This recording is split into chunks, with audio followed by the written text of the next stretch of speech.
writers at one time, weren't they? They were like one of the sort of like leading thinkers of society. They would put forward the Sure. ideas, they would challenge narratives and stuff. And a lot of writers get persecuted and Mm-hmm. around the world for Oh, doing absolutely. that. And I do think there's a duty on some level, not all the time. Right. Right. But if Yeah. you see things and you've got that perspective and got the insights, I think you should definitely like don't be afraid to write about that. Because that's what it is. It's showing people you're from whatever background you're from, whatever you've seen, whatever you've witnessed, you've got a story in you to share. And I think everyone should be encouraged to do it. Yeah, yeah, absolutely. I think there is that function, and it feels like it's gotten thwarted here a little bit, maybe the last 10 years. But there used to always be that speaking truth to power, right? And they Yeah. had a lot of writers that were very much about that. And it seems like with the industry and things the way it's kind of been harder because they've kind of went, you know they didn't want controversial takes on things, right? And sometimes when you speak truth to power, that may seem controversial, right? Like on the face, that historically it may in fact be the right thing. Hello, everybody. Welcome to another edition of Writers Drinking Whiskey, your literary happy hour, the show where the only fantasy is sobriety and we leave an epic trail of empty bottles in our wake every episode. I am your host, William R. Hincy, and I am really delighted and honored to have author Richie Billing with me. Richie, welcome to the show. Thank you very much for having me, William. Great to be here, and I absolutely love the concept. I've got my whiskey here ready to go. So thank you very Very much for good. asking me on. Yeah, no, thank you very much for being here. And let me give you the kind of the tasting notes version of a bio, and you can add anything you want to do. But and I'll include if you have a full bio, you can give it to me. I'll include it with the show notes on the YouTube box. But you have the novel Pariah's Lament. You have the novella Together We Rise, which was just this year, right? I think it looked like March this year that was Yeah, published. about 3 months ago. Yeah. Yeah, very good, very good. Loads of short stories they've had published, and you have the Fantasy Writers Handbook, and you host the podcast, the Fantasy Writers Toolshed. And I think that was all I had. Was there anything you'd like to add to that, or? No, I think that's enough anyway. Yeah, Nothing got any time for anything else. yeah, yeah. We'll get into it as we go, anyways. But what I love to start the show with is where are you in the world, and what's the best place to get a drink there? Oh, well, if you know the accent, I'm from Liverpool in the UK. And my favourite place in Liverpool to drink is a place called Hobo Kiosk. And it's like an alternative dive bar kind of thing. It's like Uh-huh. downstairs in like a basement. And it's what I love about it, like minus like the headless dolls that I just propped around the place, is the is the people who run it. And the policy that they have is basically if you come in, you've got to be sat down. You can't stand, you can't block because it's quite small anyway. But what Uh-huh. happens is if you're in a group of two, and there's a table of eight free, they'll sit you down there, and then over the course of the evening, more people will come and go, and you end up Uh-huh. having conversations with lots of different people. And Sure. that's for me. That's what a pub is about. I used to run a pub, an Irish Oh, pub. I did okay. that for 3 years, and I love it's the community aspect. It's bringing people together, Right. and it's where the best place to drink is wherever you feel most at home. It could Sure. be in like the dingiest pub ever, but if Sure. you feel comfortable at home there, like that's what a pub is really. It's like a home from home for a lot of people. Sure. Um, but yeah, that's Liverpool Right. anyway. Hello kiosk. That sounds awesome, and I love the name too. Just Hobo's Kiosk. That's a good one. I've never been to Liverpool, but me and my wife, my wife is Chinese. She was born in Hong Kong when it was part of the British, territories. Yeah, And when she was like one or so, where she got sponsored to come to America, and the rest of her family, so almost all her mom's side gets sponsored into the UK. So they're yeah. all like East London, and Beckton is where they are, if you know that area of London. And so there was like a lot of sisters. All her mom's side went over there, and so we would keep going to London for weddings for a few years. And it was just a great time. And it's so funny because everyone thought, because my wife's Chinese and I'm a white guy, right? They thought I was going to visit my family. Like, no, we're going to visit hers. But they all have really thick, like, British accents and everything, like perfect English. I'm sure far better than my English, And so it's super fun. But we haven't been for a few years after COVID kind of interrupted our yearly, Yeah. pilgrimage, but I'll have to try to make it up to Liverpool one of these days. It always sounded Yeah. like it's always been on the list, but Oh, well, I do a bit of work for a tour company in Liverpool, so I'll show you around. oh, very good. Yeah, that would be fun. Cool, man. And so the most important question of the show, what are we drinking? Well, I didn't have much time, so I usually drink Irish whiskey. I love Irish whiskey. Family are all Irish, and they're from a good part of Ireland for whiskey. So they're from Waterford, which is just next to Cork. And if you know your Okay. Irish whiskies, that's where the good whiskey is made in Cork, in a little place called Uh-huh. Middleton. Um, it's weirdly, it's like the best whiskey is made there, but they also make Jameson there, which isn't very good. So it's the Sure. funny thing about Jameson is that like it's everyone thinks it's like a really good Irish whiskey, but Irish people don't drink it. Right, right. Anyway, when I got to the supermarket, the only thing they had was Jameson. I just could not bring myself to do it. So I ended up going for a Scotch, and I've gone for Lafroig. Very, So very good. my friend Phil, shout out to my friend Phil. He's just got back from the island where it's made, little tiny Oh, island, okay. and he went to the distillery. So Oh, very um, cool. yeah, Yeah. beautiful. Very good. Cheers. And I'm just having some I mentioned to you before the show, but I'm having Uncle Nearest, which has a cool story behind it. Is as so actually the probably similar to Jameson is Jack Daniels and for American whiskeys, right? Everyone be like, oh, Jack and Jack and Jack, but and some Yeah, people do, but Jack isn't like the good whiskey, like that's not like people that actually like whiskey aren't drinking Jack Daniels. Um, but his master distiller, back when he was, alive and starting that distillery, was a guy named Ernest Green, who was a black guy, and at the time wasn't permitted to be part of the business owning. But Jack mhm, would always have him in pictures and things, and kind of honored him as best he could for that time yeah, period. And so many years later, a lady, a black lady wanted to bring back his recipe. She heard that story and was like, I wonder if I could bring back his recipes, put his name on the bottle, put his story out there. And so it's still in Tennessee. We went to the distillery. That's where I got that bottle and like seven other ones. It's kind of like it's an hour outside of Nashville, right? And Nashville's an international city, music city for country yeah, music and stuff. But you get an hour out and it's nothing. It's just kind of the sticks and stuff. And so you just drive out and there's just out in the middle of nowhere. There's this this nice distillery that I think it's yeah, the longest bar in the world to kind of use around. Unfortunately, it was closed when we were there, but I peeked in the door just so I could look at it, and it's huge. It use around and everything. So, and they make really good whiskeys.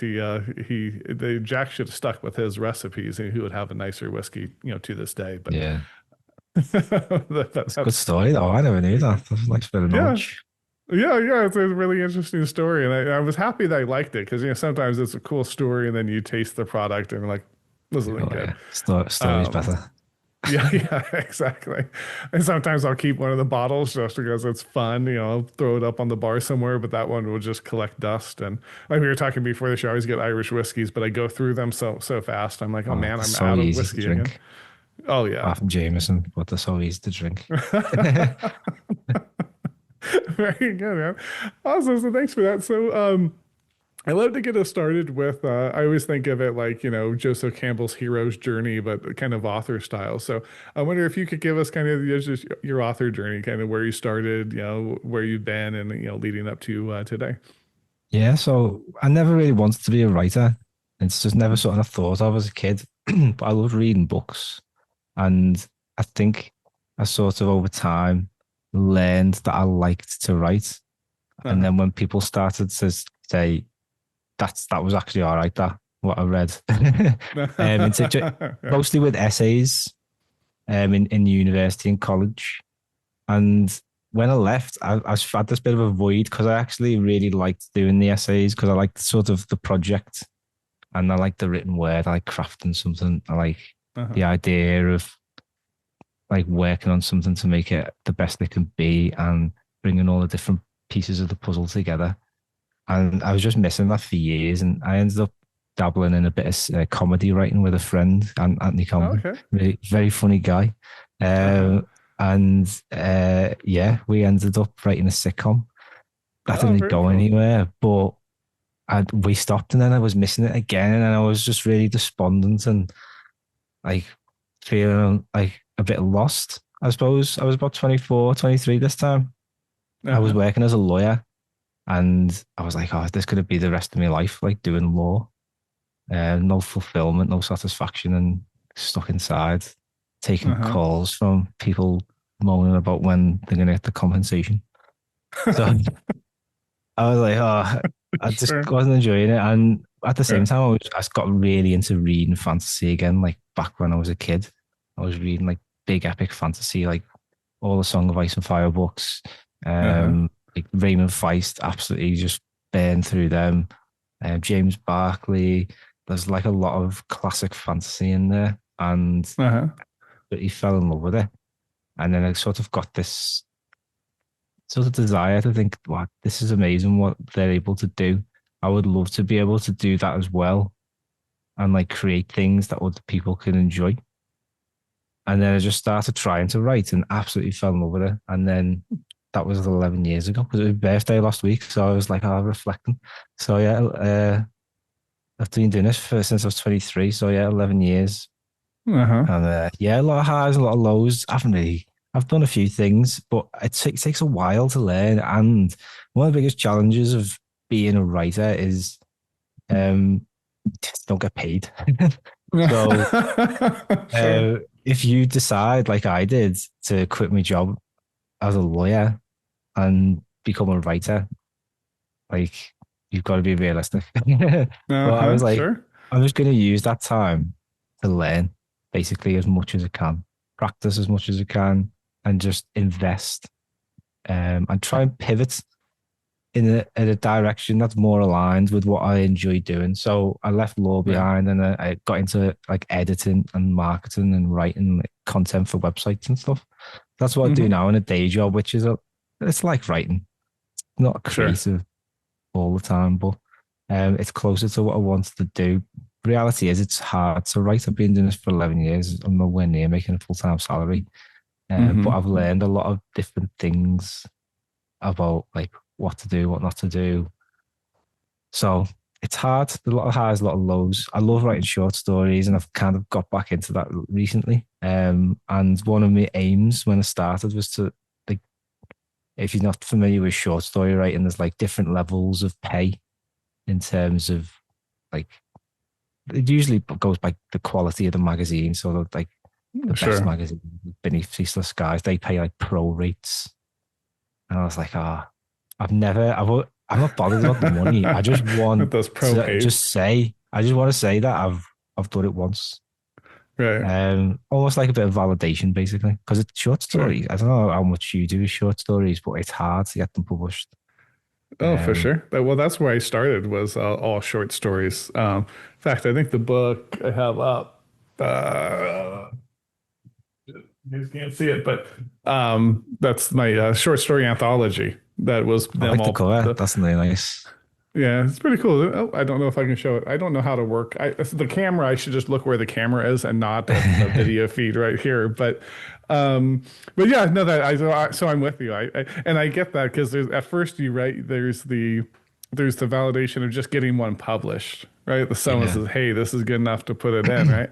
But then it's like, okay, well, what are the top markets? How can I get it in there? And it's the same, I think, with book awards. I think it's like if you and unfortunately, there's some that are kind of shammy, right? They're just A kind lot. of vanity awards and things. Yeah, there's a ton of them that are like that. There's actually for any of the writers watching, I think there's a website, Writers Beware, does a really nice job of saying here, this is a legit contest. These are not, Mm. and so you can kind of you submit to the legit ones. But it was the same thing. I was like, oh, I want to have an award to my name, and then you get one, and you're like, ah, whatever, that was fine.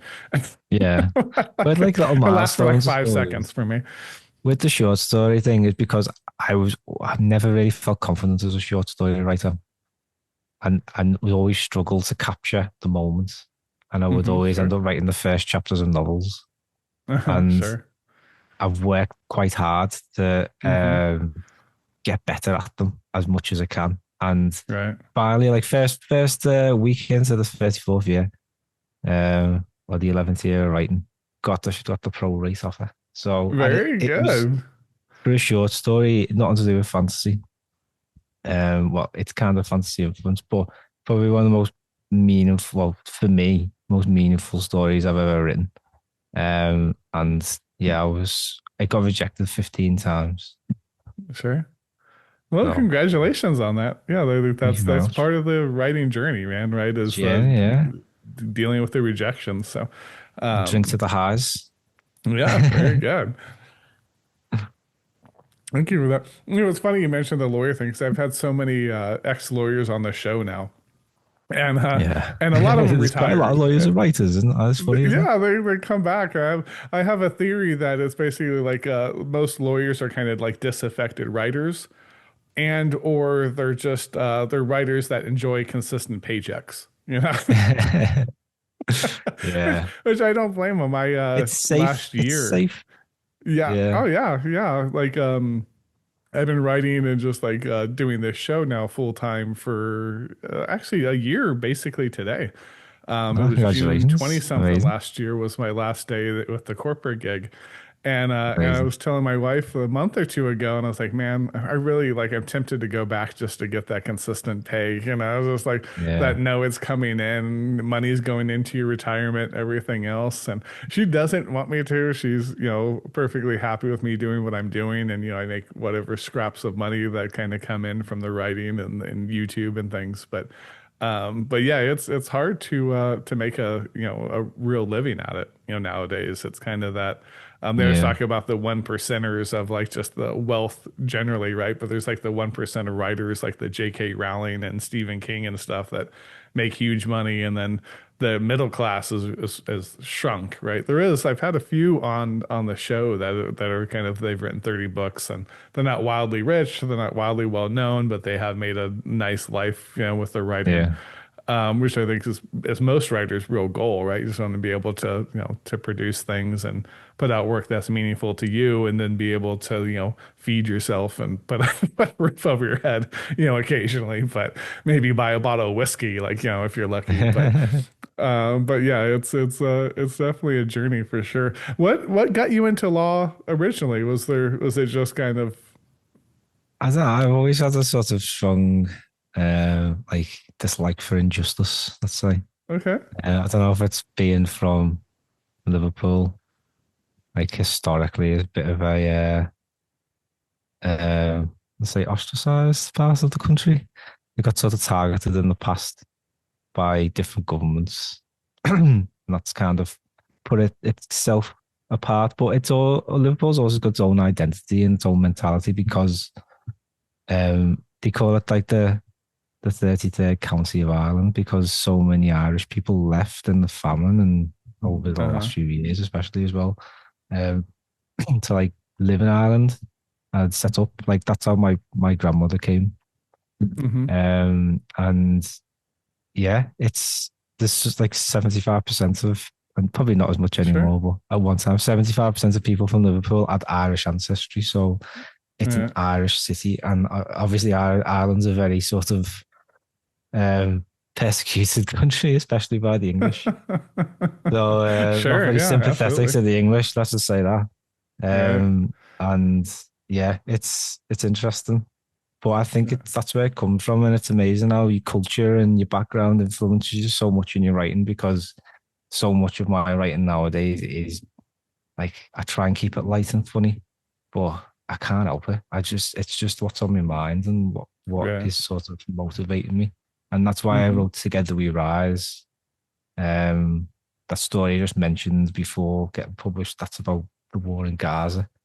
And I just sort of quite I feel like I want to do it, but I feel like I have to as well because um, you know, writers at one time where they were like one of the sort of like leading thinkers of society. They would put forward the Sure. ideas, they would challenge narratives and stuff. And a lot of writers get persecuted and Mm-hmm. around the world for Oh, doing absolutely. that. And I do think there's a duty on some level, not all the time.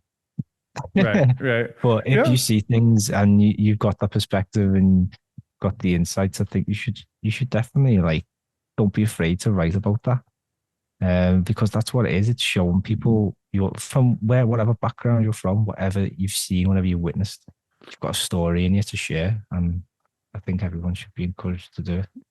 Yeah, yeah, absolutely. I think there is that function, and it feels like it's gotten thwarted here a little bit, maybe the last 10 years. But there used to always be that speaking truth to power, right? And they Yeah. had a lot of writers that were very much about that. And it seems like with the industry and things the way it's been, it's kind of been harder because they've kind of went, you know they didn't want controversial takes on things, right? And sometimes when you speak truth to power, that may seem controversial, right? Like on the face, that historically it may in fact be the right thing. And who knows? I always laugh when people go, "I want to be on the right side of history," because I'm like, who knows what the right side of history is? Yeah, Like exactly. that presumes you can see the future Yeah. absolutely, and who knows what happens, right? You were the Roman Empire at some point, like the right side of history, and then the Roman Empire falls, and what did it matter what side you were on? But I Yeah. think a a great use of writing. I also think I say it on the show sometimes. I think it's a healthy community is you have Beavis and Butthead, and you have Sopranos, and you have Game of Thrones, and you have Modern Family, right? Just where you have, right? What I always worry, like sometimes when there's only like everything wants to homogenize down to this, and it's like, well, no, people need just silly stuff, that they can come Yeah. home and take their mind off things for an hour, whatever it might be.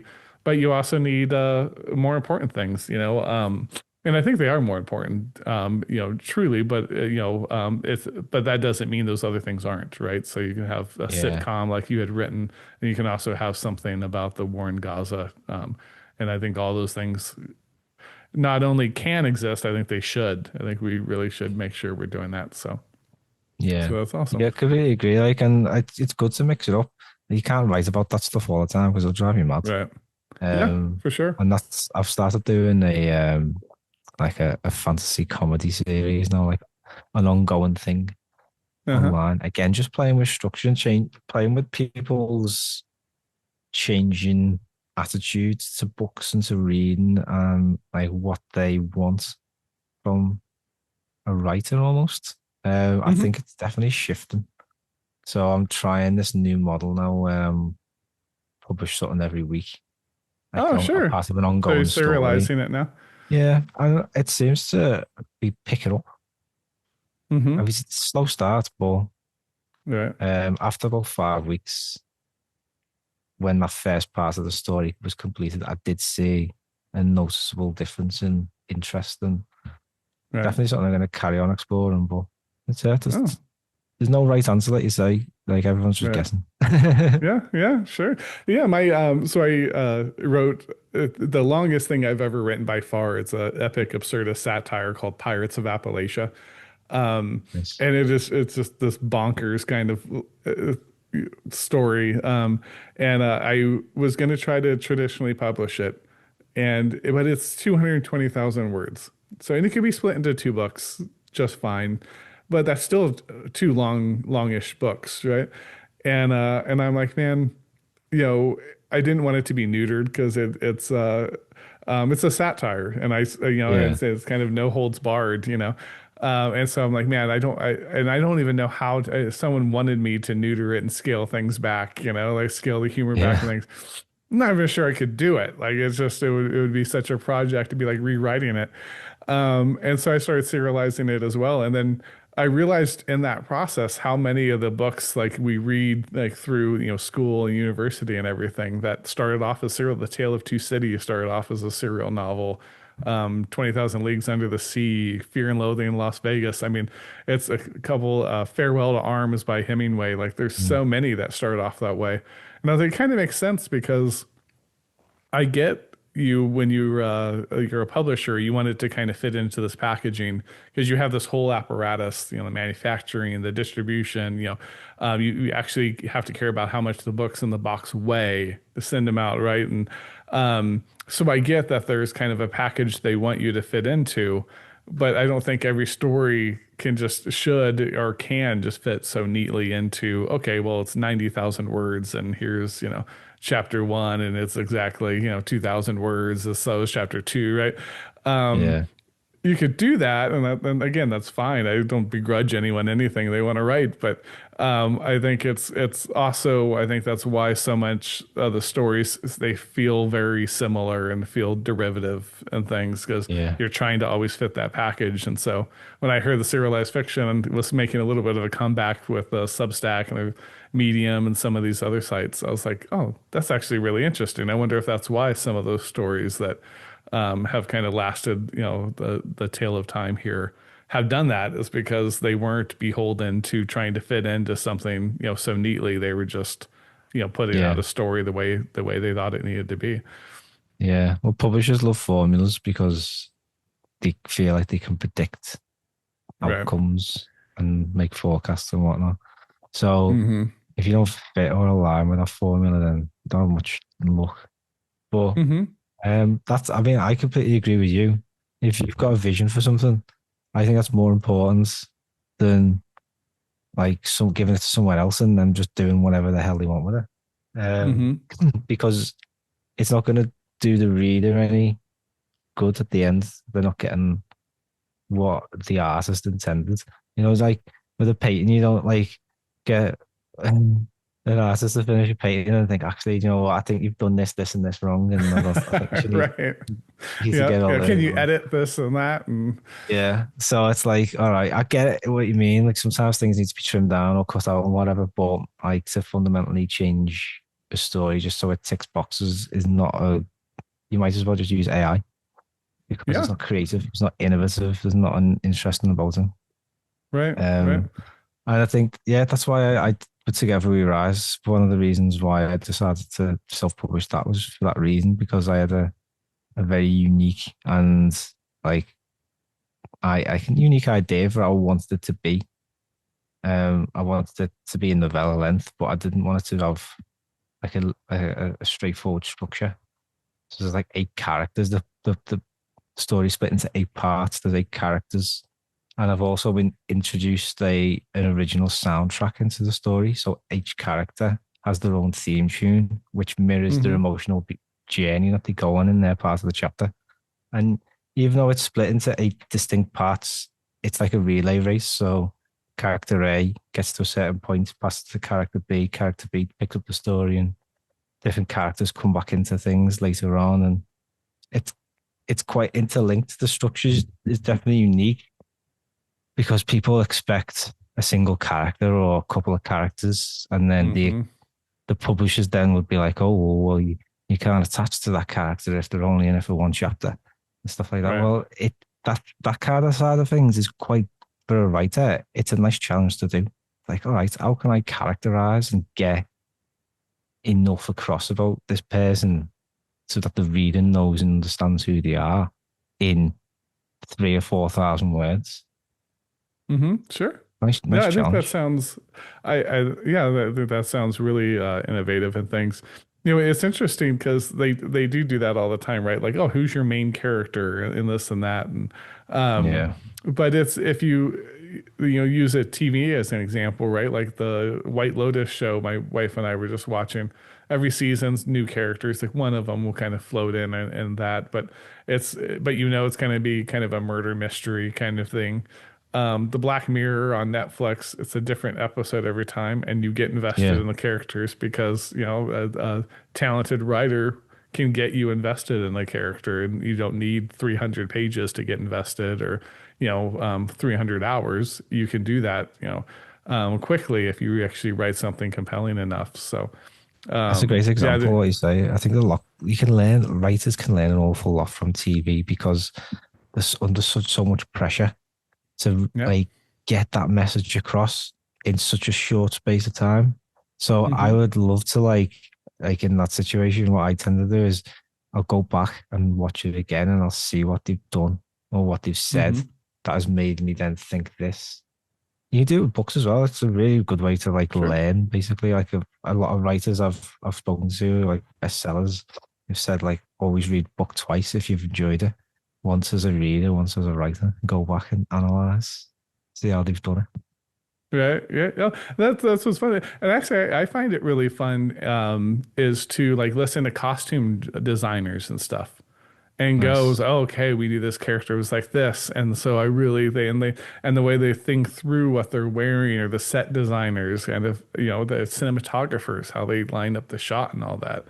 When you kind of look through all of that, it gets really interesting when you think about that in your writing because you don't have the camera per se, but how you describe the scene, you can use the same kind of principles as a cinematographer, right? Or a set designer, kind of what's there and things. So Yeah. I think it's really interesting to kind of take that step back and look at the other mediums and go, okay, what do they do? What made me feel something in this? Can I, use that? Because most likely as a writer, you can, right? I mean, you kind of if you really think about it, you actually have more tools than a lot of movies. Because some movies do have like a narrator, right? Shawshank Yeah. Redemption uses a lot of narration and things, but most of them don't. And in writing, you can have that stream of consciousness kind of interiority and things, and a lot of movies don't. So you actually have everything they have plus some more because you can use the power of images and symbols and everything and Yeah. get into the character's head in a real intimate way. So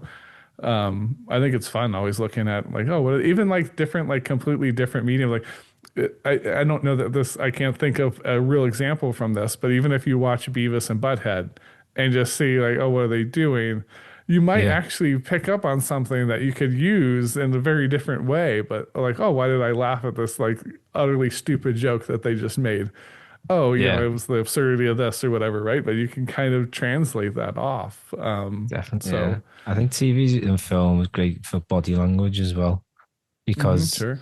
it is the best actors. If you just watch them, like Yeah. they convincingly make you believe that Yeah. character thinks or is going to do something next. Uh-huh. And if Yeah. you can do that in your stories, that makes the reader more engaged. Don't Mm-hmm. like tell them all the time what's going on. Strip it back. Make it more like cinematic in the style that you tell your Mm-hmm. story, and people really do like it. I think like that's why Stephen King's so popular because everyone says his stories are like movies, basically. Mm-hmm. Yeah, sure. Yeah, I agree. I agree completely. If you're watching Writers Drinking Whiskey, you believe in the arts and in the freedom of artists to pursue with their stories. This show is about learning the stories of writers far and wide, and now I'd like to tell you about one of mine. Pirates of Appalachia, my epic absurdist satire, is now going to be releasing weekly as a serial on Substack. What is Substack, you ask? It's an app where you can sign up and support artists and creators with diverse focuses and interests, from news to podcasts to politics to culture to YouTubers, and a growing community of short story writers and novelists. It's kind of like an employee-owned business where the bulk of the earnings go to the creators, not the corporate machines. You've heard me discuss pirates on the show over the course of the last 3 years, and I am so excited to finally share this with you. Set after a series of events colloquially referred to in the story as the Trumpocalypse, nations have given way to mega city-states, and they're separated by these unincorporated wilds where all manner of mayhem, mystery, and chaos ensues. And in the grandest city-state of them all, Pittsburgh, a highly contested election season features a sociopathic esports star versus a hulking ex-clergyman to decide who will get to spend the city's debt and be the next goober. If you took one of those How Would Our Baby Look softwares, plugged in Huckleberry Finn and Slaughterhouse-5, and that child grew up to be as fightingly, city-sackingly mad as a boy named Sue, you would have an image of Pirates of Appalachia. Pirates will be free and in its entirety on Substack. So go on there and subscribe to me. You'll get Pirates for free. I will also send you out an ebook that will be for free and for paid subscribers. If you'd like to support the show, $5 a month, you'll also get a free copy of the audiobook of Without Expiration, my American Fiction Award winner, done by really talented narrators. So I'm sure you'll enjoy it. You'll also get early access to all of these shows of Writers Drinking Whiskey. I'm recorded out months in advance. You will get those way out in advance. And for every 100 subscribers, I am going to be hosting a subscriber happy hour. I'm going to keep this going as long as we can because I'm a drinker and I like happy hours. Come join the community. Support independent storytellers. The link will be in the description and the pinned comment. And if you're not inclined to check out Substack, don't blame you. Completely okay. You can continue to support the show here on YouTube. You can become a member if you like. You can also just continue watching. We will run you a tab because this is Cheers, and we see all of you out there watching as norm. And we will let that tab run, and we will yell out your name every time you're here and be really enthusiastic about it as we go. Now let's get back to the show. So getting back to you, what do you think is the biggest risk you've ever taken? Probably quitting my job as a lawyer, but I think it was the best risk I've ever took. I'm not a very risky person. I'm risk averse. I work for a guy who's an entrepreneur, and he just takes risks all the time. And I see him like spend loads of money and like not get any money back. But then he's obviously a lot of risks pay off. Sure. And yeah, I'm not a very risk averse person, but I did decide to basically give up a career that I went to study for and then spent like 4 or 5 years working in as well. And yeah, but if your heart's not in something, I think you've got to just ask yourself the hard questions and think about your future and what you want in life, because like we get driven heavily towards like well-paid jobs and stuff, but the only thing we need to really be worried about is time, because that's the only thing that's taken away. And if you waste or decide to do something that you're going to end up regretting down the line, that's probably the biggest shame like that could happen. Like it's just, you want to use your time in the way that you feel is well worth it, I suppose. And for me, that was writing. So I was like, let's just take the plunge. At the time, I was quite young. I didn't really have many commitments. It's not an easy thing to do for a lot of people, and it's only gotten harder, like you've said before, about like writers struggling and the publishing industry getting narrower. And it's a massive problem, because I work 2 jobs. Writing is part of that job, but I mean, it's only a small part of the second job, because I have to do freelance writing to supplement my income and stuff like that. So I don't just do that to get paid. It's like you have to, you're spending, it is basically 2 full-time jobs, what you're doing.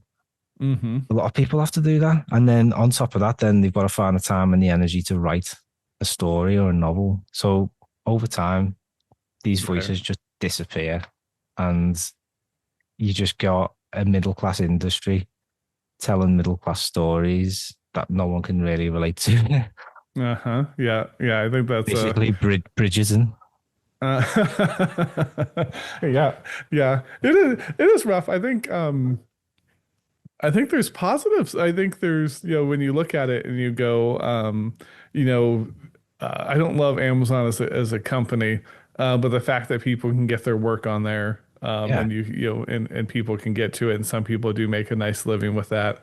The fact that these, right, and then the subset. So I think it's one of those times where there's so much noise now. It's really hard to find the signal. So there's lots of, there's, for every great Amazon writer there is, independent writer there's probably 100 that are putting out things there's the low content stuff that goes on, right? There's also, I think, stuff that's legitimately probably more like a first draft, that they haven't really crafted it to the extent it should be before publication.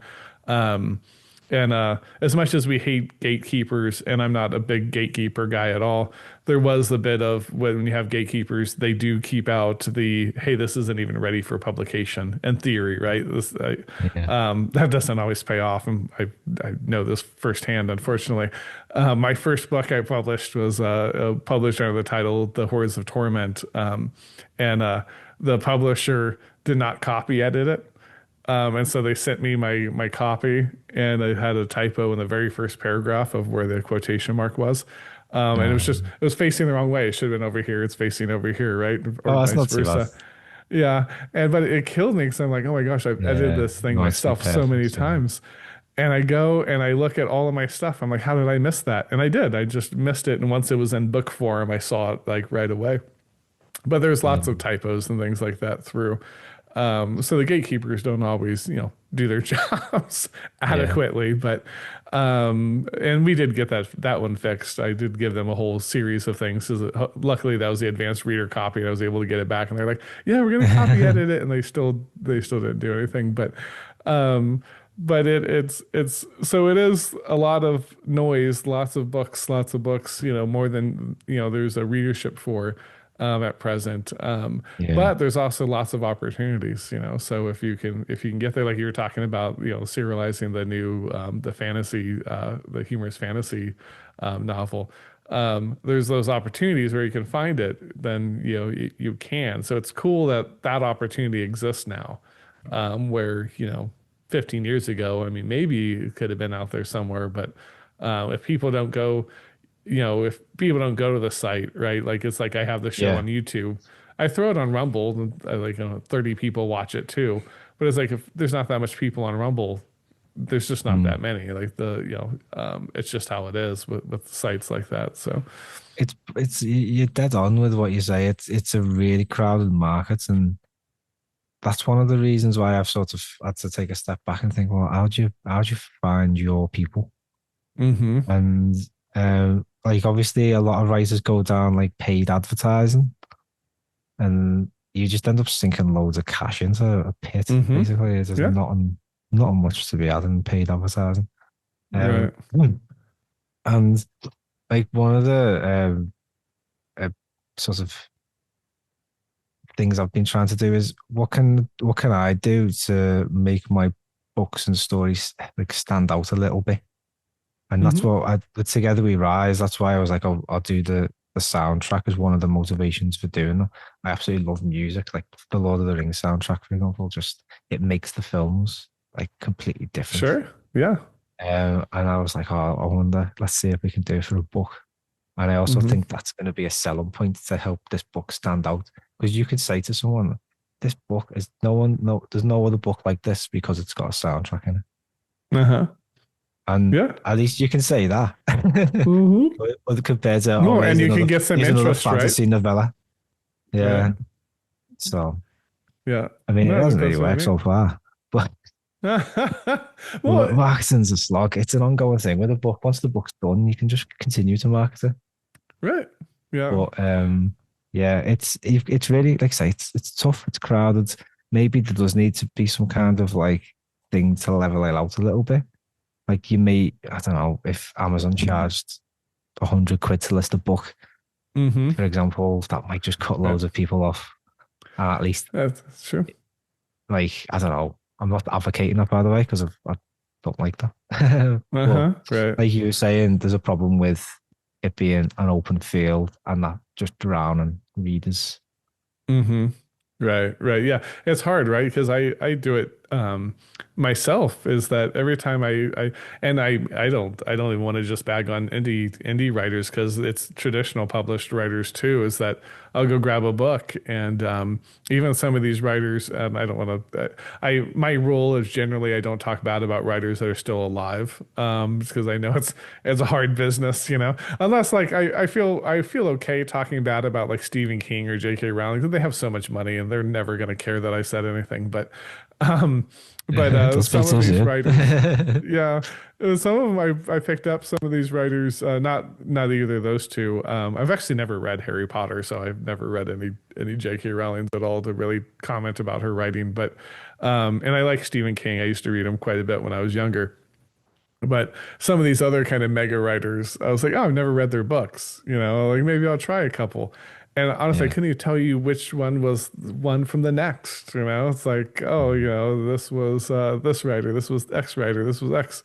Look, I can't remember. Literally now saying it, I can't remember who wrote which book because there's really It's no weird. voice. It's They all like just sound the cyclical, isn't it? same. It's like people's moods and tastes change. So the publishers go, all right, everyone likes this now. Bang. Right. Flood the market with that. Then everyone gets fed up with that. New tastes emerge and you just flood the market with that. So it's Mm-hmm. like it's just one cycle to the next. And at the Right. moment, we're just in this romance cycle, romantasy, and Yeah. Yeah. Right. um, yeah, I don't know what's going to come next though, but Yeah. that's where we're up to at the minute. Yeah. Sure. Sure. Awesome. So, I have a special section of the show. I like to call it shots. So Nice. you can or cannot do shots, but it'll be rapid fire questions here. I need to top up. All right, you top it off. The Lafroig. Um, Lafroig. Scottish, this is actually. I forgot to say it up again. yeah, Yeah, yeah, I'm it's ready. okay. I don't judge any whiskey. I think if there's a world economy of whiskey, I had an Indian whiskey, I loved at one point. So you Nice. Scottish whiskey, Irish whiskey, you just enjoy it. Scotch is really, really good. I've drunk some awful Irish whiskey. Because what I used to do in the Irish pub, I used to, a little thing, I like the widest selection of Irish whiskies in Liverpool. Uh-huh. So I just buy anything. If it said Irish whiskey on Try it, to I'd be get through like, all of yeah, them. just get that. Yeah, It's- yeah. I when would it gets try to to do nice that stuff. too. Like, I want to try every Irish whiskey on your thing, and some of them are going to be garbage, right? But Yeah. yeah, yeah. There's actually the shirt I have on is the whiskey house is down in San Diego, which is about 2 hours from me. So not too bad to kind of drive down and we'll go down, and it has they always have these monikers of like the largest whiskey collection. I think the whiskey house is the largest whiskey selection.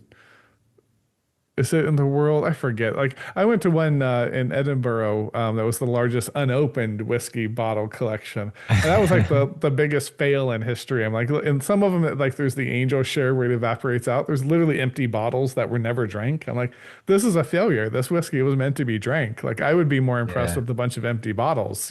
Like. Yeah. Like who drank the most bottles? That's impressive to me. Not those like just bottles that were never drank, but yeah, I always love going there. That's why I have the shirt.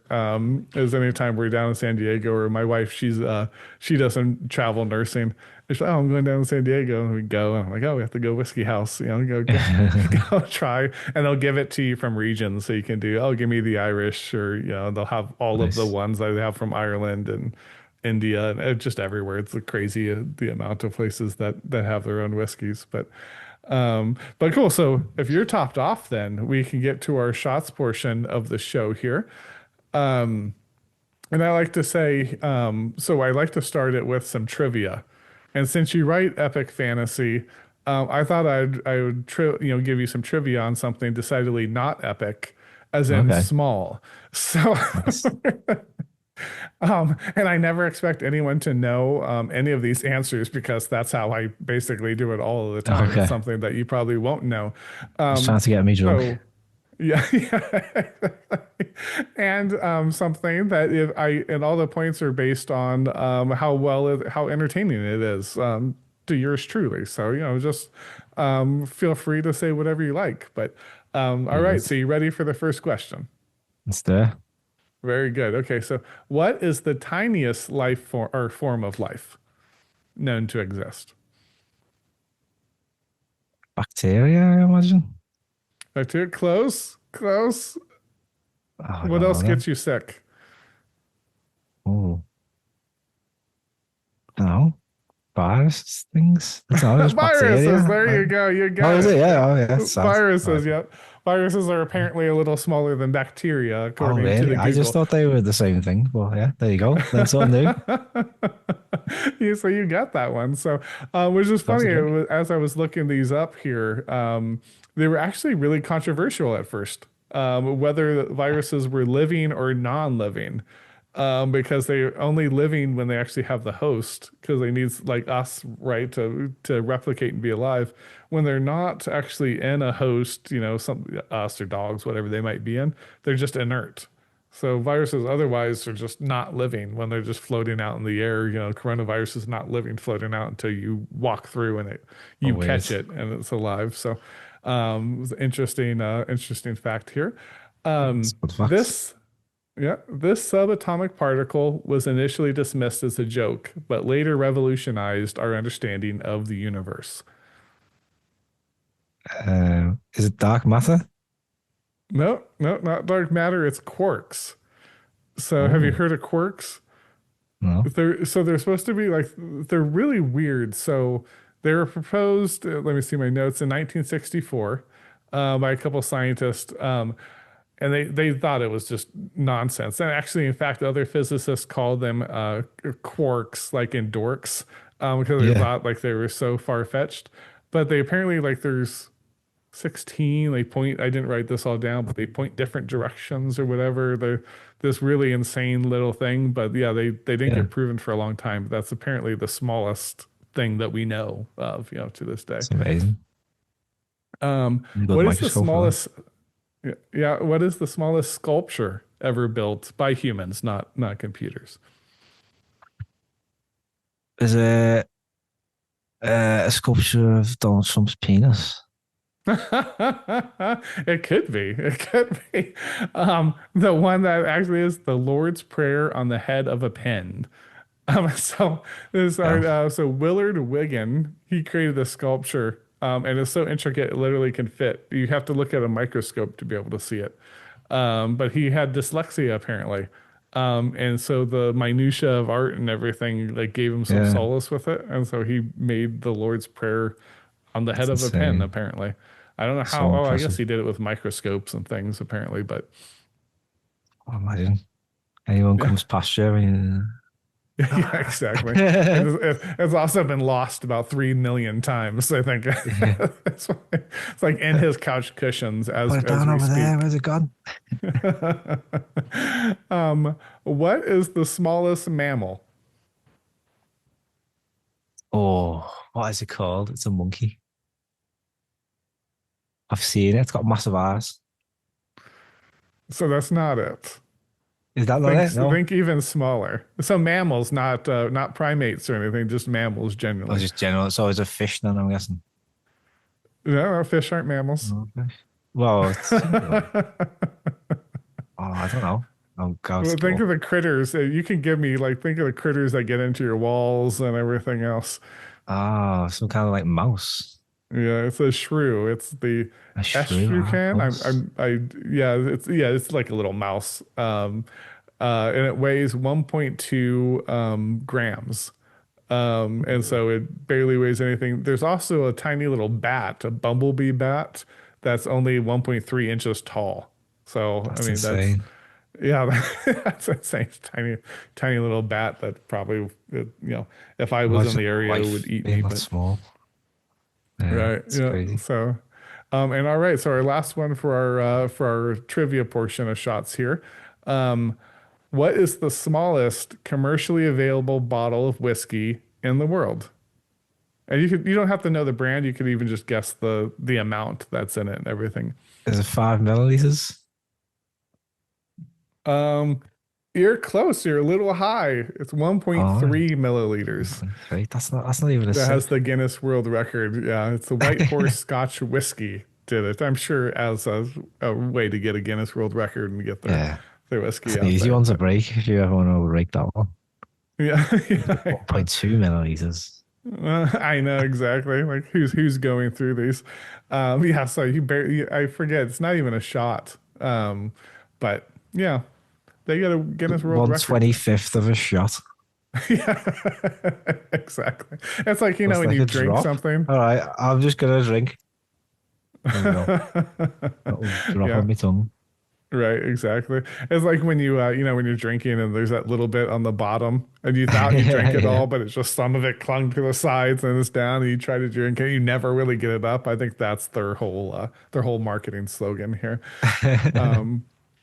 So awesome. So what is your biggest pet peeve? In life or with writing? However you want to do it. In life, it's just bad manners. Mm-hmm. Like, I just, even down to like simple things. Like, if I let someone go on the road, if they don't say thank you to me, that just annoys me a little bit. Not enough to ruin my day, Sure. but I just be like, what are you playing at? Like, you should be grateful. Like, Right, right. just basic communication. But people, like, are really, they live in their own bubbles, don't they? And obviously, people have got stuff going on as well. You don't expect it Mm-hmm. all the time, but just Right. basic politeness and decency. Like that's all I expect from other people. Because we've got to Sure. get on. We've got to share the world. The least we Right. can do is just acknowledge and respect each other.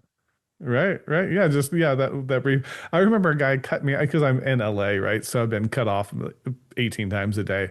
And so a guy cut me off once, and usually I'm a pretty calm driver, but like it was just one of those like how did you miss me? Like you almost like hit me kind of cutoffs, right? Mhm. And like that flare of anger comes on, and I look through and you see the guy just put up his hand like sorry. I'm like, well, Yeah. he gave me the palm. I can't be Yeah. As soon as they do that, it immediately diffuses the dissipated. I'm situation. like, Yeah. okay. Yeah. But what annoys me is the mentality of other people. It's like the selfishness. It's like Mm-hmm. I'm more important, only I matter kind of thing. I think that's what Right. grates me more than anything because no one should really have that mentality. Right, right. Um, Well, and yeah, it actually kind of makes you miserable. I always think when you're that selfish, I sometimes actually when I'm kind of feeling down, I'll purposely just be like, okay, like I feel low right now. Instead of doing something for me, I actually do something for other, and luckily I yeah, have brings you four up. kids and a wife and everything, so loads of people I could go do things for pretty easily. But I'm like, yeah, let me just do something, like, oh, okay, let me go do this. I'm gonna go make dinner. I'm gonna, help out, so and so. And as you forget yourself, you start, and then when you come back and you think about it again, you realize how small it is and insignificant most of the time, because, Yeah. not that that's 100% of the time that'll always work, but I think your point's well taken, right? Is that You are selfishness is, right though. It's like you shouldn't worry about these things. You shouldn't really worry about other people like doing these things. But I suppose you get caught up in these moments and then you hmm get for annoyed. sure. But like you say, go away, think about other people, put them first, and then you do get a completely different perspective on things. And you're right. That's what everyone should be doing. So hmm you're an example to us all. I don't. I used to joke with my kids that if you can't be a good role model, be one hell of an object lesson. So I'm like, I'm your object lesson, So I don't know that I'm the good example, but we all have. You strive to be better than you are, right? Not that every single time. It's so easy to fall into your own self pity or whatever it might be, right? Or just Yeah. anger or selfishness, but if you're conscious about it, I think you'll be better than if you're not. And I think if you're conscious about manners, that's why the one thing I was a stickler on with my kids is like, hey, if you're walking through a door, hold it open for the next person. It's such a Yeah. minor thing, but you don't just drop it on them. Make sure you hold it, for them. Yeah. Um, That's just like simple things, just like walking past someone in the corridor, just hmm acknowledge and smile at them. right. Don't have to say hello, just look in their direction, and if they look back, just give them a little smile, just say hello. Yeah. And sometimes you don't appreciate the difference that that can make to a person. You don't know hmm what they've been going through. Like some people like don't speak to anyone ever. So if you're on hmm the street and you just acknowledge that they're there, that could be enough just to keep that person going. Right. So I just think like we're human beings. We need to just acknowledge other people, just s- smile and say hello Right. or whatever. And but that hmm just feels like I think we're moving closer to an age where acknowledging and saying hello to other people will brand you. Will see you branded as a weirdo. Right. Yeah. Maybe. I'm sure because I do it all the time, just as a matter of like, kind of raised that way anyways. But just Yeah, hi, let's strike a conversation, and it's like you never know. I'm sure some people think I'm a weirdo. I'm not. I don't stop you. There is sometimes people stop and want to talk to you for like a half hour. I get it. I'm not trying to like. I know people have places to be, but yeah, not that that's bad either. I get sometimes people are retired and have time and you strike up a conversation, but yeah, no, it's little things make big impacts. Absolutely. So, speaking of little things making great impact, what is the most incriminating thing you've Googled this week? Or just internet search generally.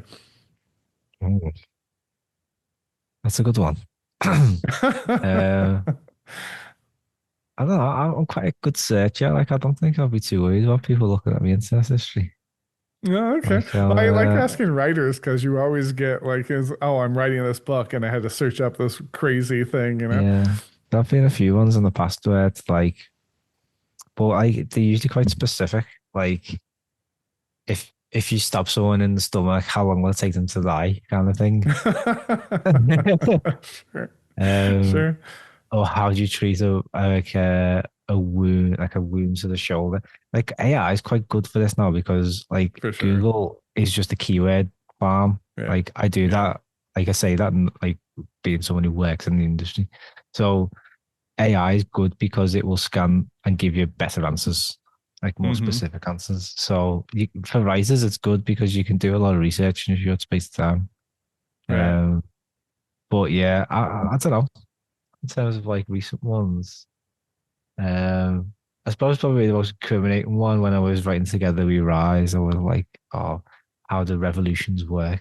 How do you overthrow a government? I think that popped up a few times on the old government radar. Sure. You're on like six government watch lists now, from that. I No. was, the book I'm writing right now has ghost guns. Those guns that people make at home with 3D Oh printers and stuff. yeah, yeah, And I didn't know anything about them. Like I know they exist and things, so I'm like, okay, I need to learn enough that I can write about them in like a realistic way, right? Like, yeah. and so I Perplexity, AI, things like that. I'm Googling and watching videos, and you would think that like I'm building ghost guns like crazy. I'm sure the DEA here in the Just States one is step like, away what's from this a guy massacre. doing?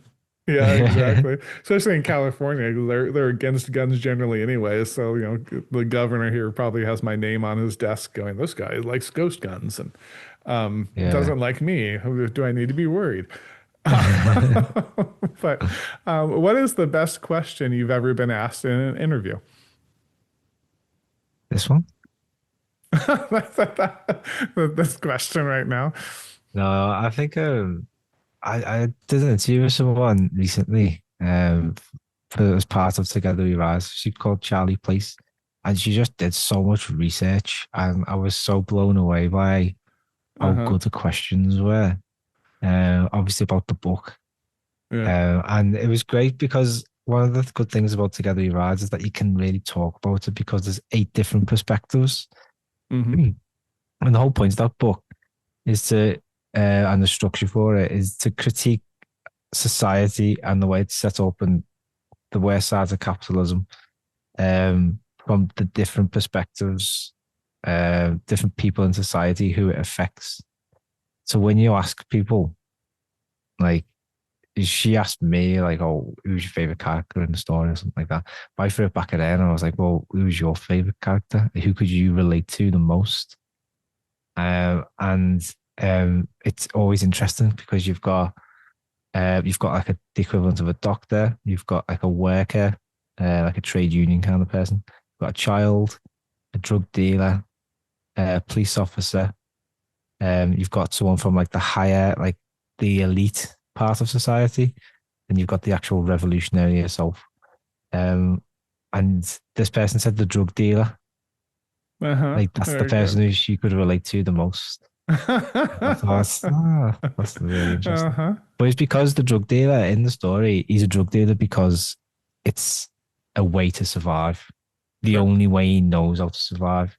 And he grew up hungry, starving, like alone, cold, afraid. So all he wants in life is to never feel that again. And there's the system that he's been brought up in. The only way he can really do that is by being a criminal. Mm-hmm. A lot of people can relate to that. Like I've been Sure. poor enough to Mm-hmm. be like just living off 50p noodles and stuff like that. You know what I mean? So Right. like, and to like basically skip meals as well. So like a lot of Mm-hmm. people are in that situation, and I think it's quite interesting to see how people relate and respond to different characters and what they've been through. And then it Mm-hmm. helps you understand empathy, isn't it? Really, it just helps you understand how they arrived at where they have. And a lot of the Uh-huh. time, like Right. people always call you, people always say, "Oh, society made me that way," but a lot of the time, it's a large part of it. Mm-hmm. Society does play a large role in how For people are sure. shaped. Mm-hmm. Sociology, isn't it? Right. Right. Yeah, absolutely. So Yeah. yeah, I love it. That's sorry, I went rambling there. So that was. kind of the best question I've Uh-huh. ever Yeah. used.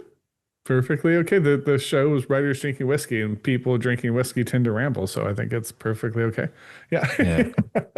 I'm all about the rambling, so don't worry about it at all. What's the worst question you've ever been asked in an interview, and what should I have asked instead? Well, that's a hard one because I've probably forgotten what it is because I've banished it from my mind. Uh-huh. People ask like difficult questions sometimes, like questions about why you focused on this or why you wrote the story in this way. And a lot of the Uh-huh. time, you do these things subconsciously without really realizing. Mm-hmm. Sure. I do it an awful lot. Like it's quite Mm-hmm. scary. So, the first novel prize laments, one of the main characters in that Edvar, um, he has well, he's an orphan at this stage. He's a little bit older, so it seems weird calling like an independent person an orphan. Well, technically, if you've seen Uh-huh. Curb Your Enthusiasm and Marty Funkhausen, then you get little orphan Funkhauser, like Uh-huh. the argument. But yeah, and Edvar had like a difficult relationship with his father, so his father was quite like he was like one of the heroes of the kingdom, and he was like one of the greatest sort of like advisors to the king, and he was being trained up to take his father's place, but his father dies before he's ready essentially, and he has to sort of doesn't feel ready, and he's having to fill these big shoes. And I just realized when I'd finished writing the whole book and like I was reading it again, I was like, but yeah, that's just put me and my dad. Because Sure. my dad was a professional footballer, like soccer player. Okay. Um, so I obviously didn't turn out to be a soccer player. Sure. But a Sure, that's lot of it funny. is to do with that kind of thing. And I do find it cropping up all the time. It's scary. And when someone asks Hmm. you about that, then you have to like, it's a bit of therapy then. Uh-huh. Right. Well, it's Um, funny. It's a, I don't want to derail our rapid fire questions too much, but because sometimes people describe writing as therapy. I think it And is definitely, yeah. yeah, well, and I think I do agree because I know I deal with things a lot through it, right? But um it's almost also something else, right? Like I don't know that I Yeah. always like I write about something then I feel better about it, right? Like therapy, like I don't know that always gets me over it. Um, but I think it helps understand it, maybe, right? Like, okay, now I feel like I'm more connected to the world or not, it's, I don't know, I think therapy's fair and in certain instances, absolutely fair. I also think like maybe there's another thing it does, and I don't know that there's a word for it, or maybe I just don't know that word for it, that it's, um, yeah, I don't get over this or that, but I feel like I understand it at least. I get to control it in the form of this story, however much we control our stories. But yeah, my least favorite question actually is always like, what was your inspiration? Because I think Yeah. sometimes someone might have it's like a great story for it. I think we can make them up, but half the time I have no idea. Like this story just came into my head and I felt really compelled Yeah. to write it. Like that, that's Yeah. all. It is bizarre. It Yeah. is where the ideas come from. But like what you said there, I always regard writing as like having a conversation with yourself. And like even Sure. if you don't find the answers, it at least helps you process things. And it's the Mm-hmm. same with therapy. Sometimes you just need the medium and the space just to say what is on your mind. You don't have to Mm-hmm. find the answers, but just getting it out Right. helps Mm-hmm. because you're like releasing it. It's like a release. So that's writing is for me. Yeah, I think that's why Mm-hmm. I think everyone should write, especially if you've got a lot on your mind. Just Sure. write.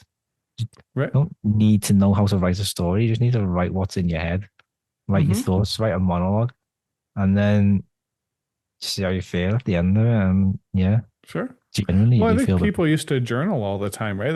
Journaling used to be a much bigger thing yeah. than it is now, and I think to exactly to that point is sometimes just writing down what happened today and Mm. giving it some thought and context I think the can help. journaling got hijacked by social media, and there's a lot of negative Yeah, stuff coming from social media. yeah, right. Journaling in public, but Mm-hmm. obviously doing so with other people in mind. So you're not really doing anything therapeutic. Right. If anything, it's more damaging. You need to be Yeah. honest and open and have that environment, that little space where you can just get whatever's on your mind out there. Right. And you don't need other people judging it or even the Exactly. Yeah. endorphin hit of people liking it. You don't need it. You just need to get it out, right? To think about it in kind of a concrete way. I've heard people say like writing is thinking. And I get it because it's like, yeah, when you have these thoughts, but when you take the time to really kind of put them into language, even if it's just the rough draft, rough draft, you're just journaling, you're just writing it down. I think it can Yeah. help versus oh, I'm going to put this post out there because I'm so mad about Trump right now. And then people that are with you with hating Trump, you get those likes and you're like, I'm feeling good. And then the Trumpers that send you the negative comments, then you're like, oh, now I'm angry. You know what I mean? Like, and it's like, in no way did that actually help you in the moment. It just kind Yeah. of, gave you these weird, hormone rushes, and left Oh, you dealing with those and without any kind of more or buoy to kind of to make you feel better. yeah. But if you put it into a story, you never know what might happen. Like one of the Right. the most surprising things for me about Together We Rise, it's like I didn't write that as like a sort of this is a left wing book, blah blah blah. Like I just were like, these are the issues that affect everyone. Hmm. And it's not left, it's not right, they affect everyone. And one of the first people who wrote back to me after like sharing the book with the world was someone who's on my main list, and he's a Trump supporter. And he said he found it was brilliant because he related to everything. And then I've Hmm. had people who were like Marxists say, yeah, like they've really related to it as well. And it's because Hmm. these issues, like they transcend everyone, they Right. affect everyone. But we get so bogged down in details, and politics, and tribalism that we just get Hmm. distracted completely from what is actually going on. And then that Right. just ends up being so counterproductive that we get nothing done. And the only thing that really happens is the rich people just get richer and more powerful Hmm. while we quibble. Right. Yeah. Yeah, absolutely. I think that word you said, tribalism, is really the big one, right? I think about that quite a bit. Um, I actually realized when I was writing Pirates of Appalachia, I realized it at the end of writing this, thing that took me 15 years or whatever it took me, um, was that I'm like, oh, this is about tribalism. Like I didn't know that writing. I just had this story in my head and was following that along as faithfully as I could. But then Yeah, as I looked at it, I'm like, oh, and there's one storyline where there's it's this quasi future. So like there's that Fortnite game my son used to play. And so the most popular game at the time is Drone Strike. And it's these people go and they're literally firing, they have drones and they're out there. They're now the military. People pay to go destroy your enemies out with drones and things. And it's the most yeah. popular game. And they're bombing this fantasy world, and so and I'm like, it's such a that fantasy world aspect of it, and you follow that storyline along as it goes, and them dealing with these drones coming that they think are gods, because the technology is way above anything they know. And Yeah. I'm like, man, it is such a weird gambit. I don't know that anyone's going to understand this. This is ridiculous. But I kept See what thinking, I like, I said have to there? write it. I write it all the way through. And it was at the end where I'm like, and they're tribes. They're literally like the tribes dealing with it. And they're warring with each other and everything else. And I'm like, oh, it's because it's about tribalism. So Yeah. subconsciously or somewhere, or the muses somewhere knew that it was important because it was all about tribalism. And I needed an actual more primitive tribe to kind of inhabit that is also just very human to be tribal. Um, Yeah. but I didn't realize it till the end, and I'm like, oh, now I get it. I get why this is there So beyond is it just I like wanted to write it. all the tribes have got to come together to defeat the new enemy that's arrived? Um, there's yes, but there's a yes, but I don't know that Yeah. Pirates has the happiest ending necessarily. So they do, in fact, try to unite with their sworn enemy. Nothing in that book ever goes the way you think it's going to go. So yeah, that is kind of the thought behind it. But I mean, there's even there's the bootleggers in West Virginia that go down to sail and the Ohio and destroy Pittsburgh. That's the Pirates of Appalachia. Is these hillbillies coming down to sack Yeah. Pittsburgh. and Pittsburgh could do something, but they're so dysfunctional with their politics. There's this gubernatorial election going on, and they're just Yeah, so obsessed with themselves and their social media. And the pirates are sailing down the river, like sacking bridges, commuter shafts. They're or a thing in it is basically these like trains, but you're in a little pod and you get yeah, deposited into the city. And so they're destroying everything, and barely anyone notices because they're too obsessed with themselves and their political rivalries to even notice this encroaching kind of archaic kind of danger that they should. You would think that the future city would be able to do something about, but they're just so unprepared to pay attention to yeah. anything besides themselves that they don't That sounds until things amazing. are too late. Yeah, it's it's Oh, I it's have to get this bonkers, one. but it's funny you're saying that. Like the tribalism aspect. I'm like, yeah, tribalism. Like I think nowadays even more, So you just relevant. see it all the time. Yeah, Yeah. and like Even there's like, human stuff we could all get yeah, behind if we let go of that. I know. Like people say, like it's mostly left and right, but I honestly think like the left is probably the most tribalistic. Like there's so Hmm. many factions on the left that it just basically becomes impossible to counter anything on the right because the right is a little bit more united, I Uh-huh. suppose, and Yeah. organized, whereas the left is so factional. Like, good Uh-huh. luck trying to bring anyone together there Sure. because the like quibble over every little Right. detail.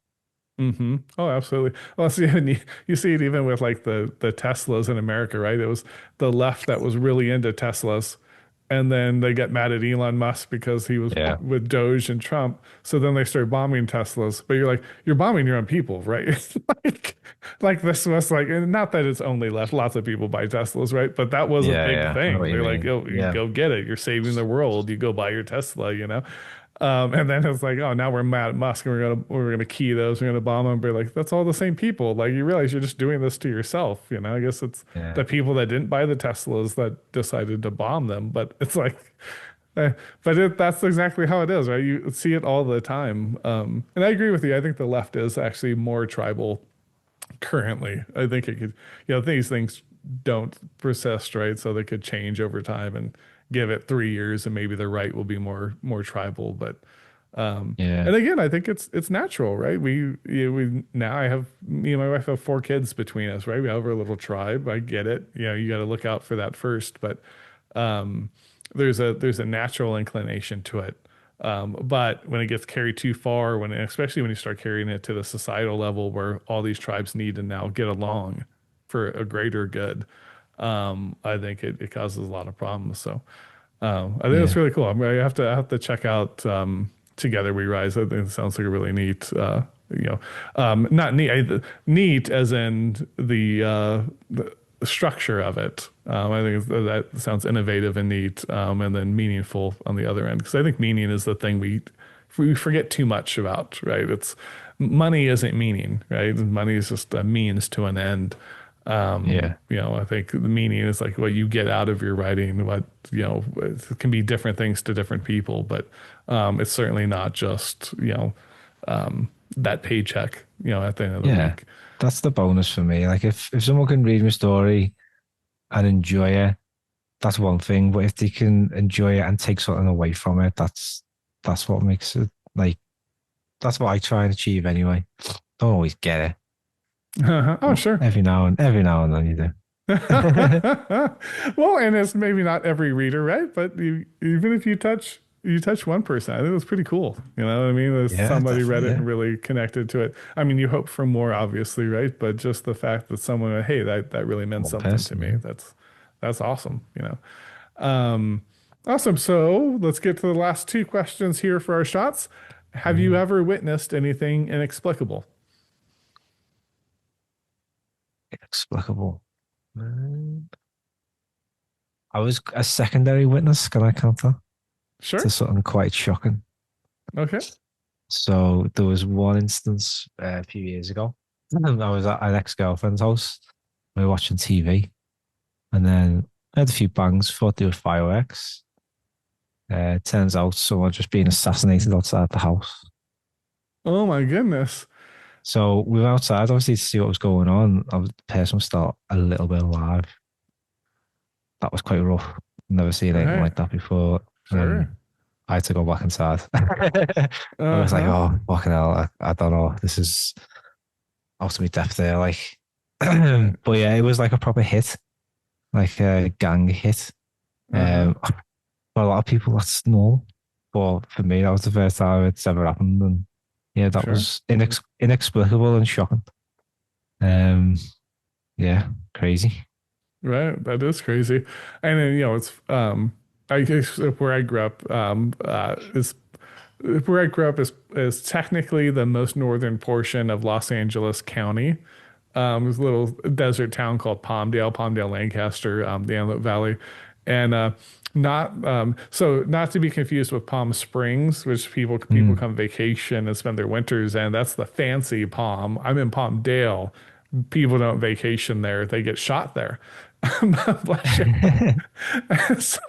So hearing the gunshots, but hearing it like yeah, because like we also have tons of guns, right? Like America, Mm. there's guns everywhere. So I've had guns pulled on me before.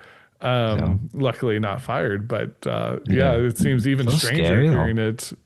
For sure, Yeah, for sure, it's always we scary. Yeah. don't really have them over here. Like, you don't see them. Like if I Yeah. see someone with a gun, like even if it's a police officer in the airport, I'm like, oh, it's a gun there. Uh-huh. But like in America, it must be so normalized. It's insane. Like if you don't see someone with a gun, it's like weird. It depends where you are. I think Where you Texas, are, you're allowed to yeah. carry your gun out more. Even though I've been to Texas, I didn't see lots. So you don't actually see them all the time. But my dad and brother, they have a load of guns. I don't have, me and my wife doesn't want one in the house, so we don't have any. I do Yeah, have a sword. That's my intruder breaks in. I that's have a working sword I can pull out. So hopefully what that kind of sword scares is them it? to run away. I think it's a long sword. We got it from an Nice. actual forge. So he's That's like, "Oh, so you can cool. actually use this." So we have so I'm the seventh William. There was a William Hennessy in Ireland that came to America, and No that way. became Hincy at some point. Yeah, and so I'm the seventh William Hincy, and my son's the eighth, but we all have different middle names. And so I loved the movie Braveheart. I know it's Nice. not historically accurate, forgive me, people Who in cares? Scotland, but yeah, exactly. I love that movie. So I tried to get my wife to name our son William Danger Hensey. And No I was way. like, so he could tell people my middle name's Danger, And I was like, he'll be an accountant or something. And she was like, we're not naming him that. That's ridiculous. I was like, well, what about William Wallace? She's like, oh, William Wallace sounds nice. You could do that. And I giggled, Yeah, and she's like, "Oh, that's that blue-faced guy you like, isn't it?" I was like, yeah. "Yeah." She's like, "Oh, that's fine. You can name him William Wallace." So when we were in Scotland, we went by. It's in Stirling, I think, the Wallace Monument. So we went to the Wallace Monument, and we got the replica sword. But you actually can see the blade itself kind of does this. You can kind of move it from the handle. So it's just a replica, and I'll pass it to my son when he's old enough, Nice. for it and things. And I have all kinds of video of him when he's like 4 or 5, barely holding that thing up and yelling freedom. You So, have to plant but it in a so stone for him and then get him to pull out with. So, yeah, exactly. Have him pull it out of the stone. Yeah, but yeah. But this one I got an actual working sword because I'm like, oh, this will be. It was just something cool to buy, anyways. But I think yeah, it's another long sword, if I remember right. I'm not so good with which swords are what, but yeah. it's not quite as long as the Wallace sword, but I think it was kind of in that range, in that kind of style. But that one's working. Nice. He's like, oh yeah, you can go hit things with this one, do all you want. He has videos. I was looking at him online, so I was like, okay, cool.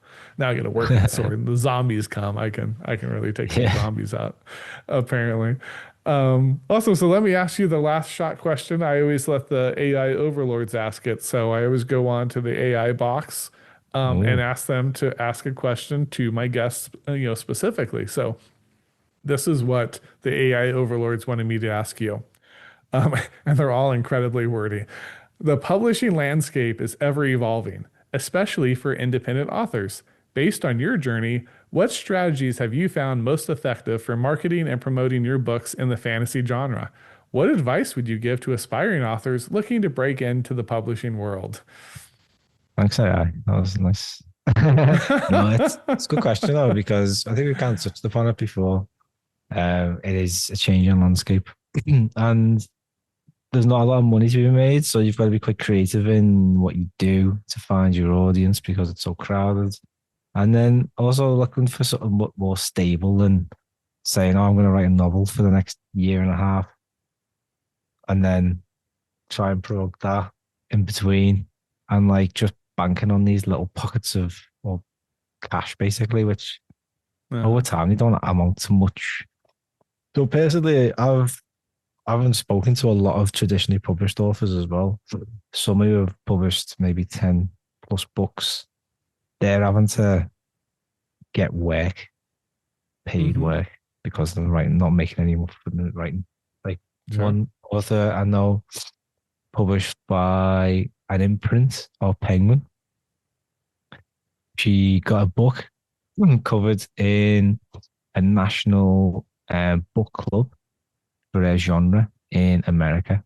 Massive, massive community. Book did really well, went down really well, and she's still having to work part time. Mm-hmm. So I was like, I'm trying to get to where she's going Uh-huh. or where Right. she's at, and like she's not even earning enough. Sure. So what the hell? How is this even possible? Right.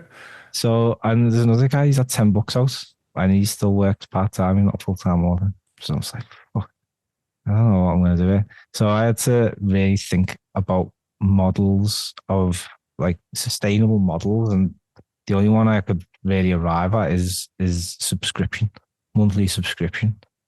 Uh-huh. Um, and so I've gone down the Patreon route. I started it in January. Um, and the way I promote it is mainly through mailing list. So I've got quite a big, I've got like 7,000 people on the mailing list. So I just promote it through that. I've had to change and adapt that Patreon platform a lot just because when you first, like I started it, I didn't really know much about Patreon and it's rubbish, to be honest. Very Mm-hmm. basic.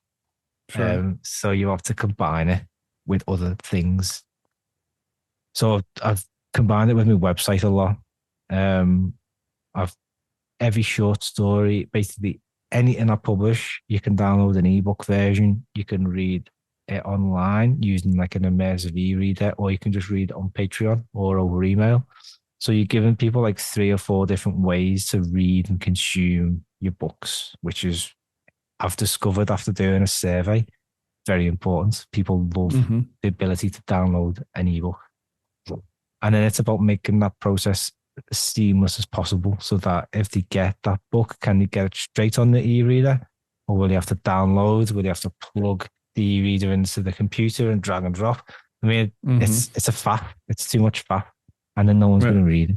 So just coming up with like a way to deliver the books. So I use Story Origin. You can create a nice, easy page and people can put their like e-reader email address in and it'll just get emailed straight to the e-reader. So it's quite easy. Mm-hmm. I'm just trying to think of ways to make the reading experience better and more rewarding. So the way I price things, it's the same as buying a paperback, but like spread over the course of a year. So it's Mm-hmm. only like $12 a year, but you're going to get like $40, $50 worth of books when you sign up. Mm-hmm. You can Sure. cancel at any time. You get all extra content. Like I make behind the scenes videos. I make like extra bonus, like audio books, Mm-hmm. and stuff like that. So just trying to change the experience a bit. Obviously, I've started doing this ongoing web series. So Patreon seems to work quite well with something that's ongoing. So if you Uh-huh. need to give people a reason to come back and to basically follow and subscribe and invest their time and energy into you. So um I think it's I mean in the last I say probably I've got like 130 subscribers now.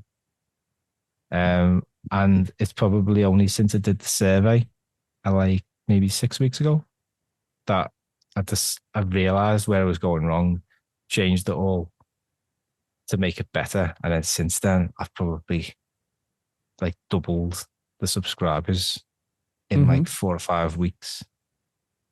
So I feel like I'm onto something now. And I just Mm-hmm. need to keep Sure. working on it and growing it. And down the line, like each person might be only paying like $1 a month, $2 a month. But if you get 500 people paying $2 a month, Mm-hmm. it's not far off full-time salary. Right. Sure. Yeah. That's only 500 people. So think about it like that. It's like Mm-hmm. you only need to be getting a few hundred people to subscribe as opposed to selling thousands of books to try and even make your money back. Right. So I Mm-hmm. think Oh, there's a lot of it's rough opportunities. because the whole cottage industry sprang up around authors, right? So it's like, oh, here's author services, here's books, here's editors, here's Mm, cover artist, here's this and that. So yeah, it is hard just to do just the plain book and make your money back if you're trying to advertise and you're spending money everywhere else. It ends up being a net negative, right? I mean, yeah. so I think, I mean, a lot controversial, but I mean, I do use AI not to hmm write the books, never ever do that. But if I'm making extra content to try and market the books, if I'm oh doing like sure. concept artwork, hmm if I'm doing soundtracks, I'll use AI Sure. because as far as I'm concerned, that's leveling the playing field. hmm Like I can actually compete on a lower budget with these high budget people. Right. And then that's getting more attention to my books. And readers aren't complaining to me that I've used an Sure. AI image to promote the hmm book. They're not bothered Right. because it's the Yeah, I don't norm even think now. most people notice now. Like I can Yeah, kind of see because so Pirates has a Greek chorus between each chapter. I call it the pirate chorus because I'm very theme oriented, but it never says it in the book. But it's like social media. It's different medias the way we see the world. So some of it's social media. Is like there's yeah. Pitapedia, that's like their Wikipedia, things like that would kind That's of pop in.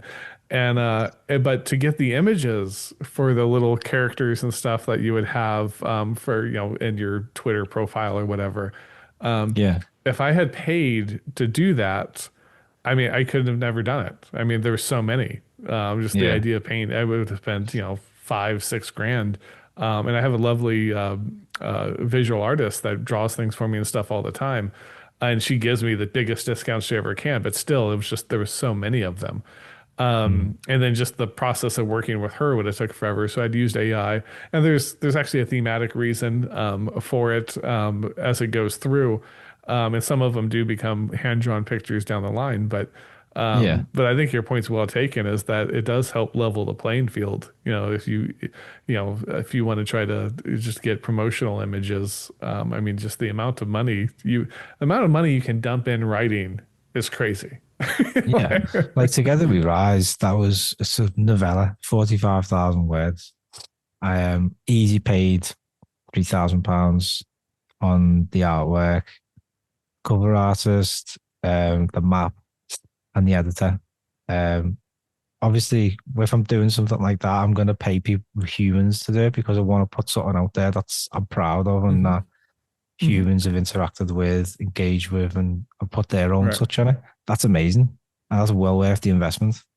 If it's hmm like a little short story, I'm just trying to promote it on social media. I Right. can't pay $150 to an artist to do a concept piece. hmm We don't get any money back for that. Like Together We Right. Rise, I'm never gonna make that money back probably, but I'm not bothered because I've created something that I'm proud to share with people. So hmm Oh, if it sure. does make money back, that's fine. But if it's not, hmm it's also fine. But I just Well, want and if people it to helps understand. draw subscriptions, like you were saying, using the subscription model, if it, even if you don't Mm, make the money back on that, on what you paid for, producing it versus what you make off the yeah, actual, book sales, if you get more subscribers in the long run, you could end up making, money off of it.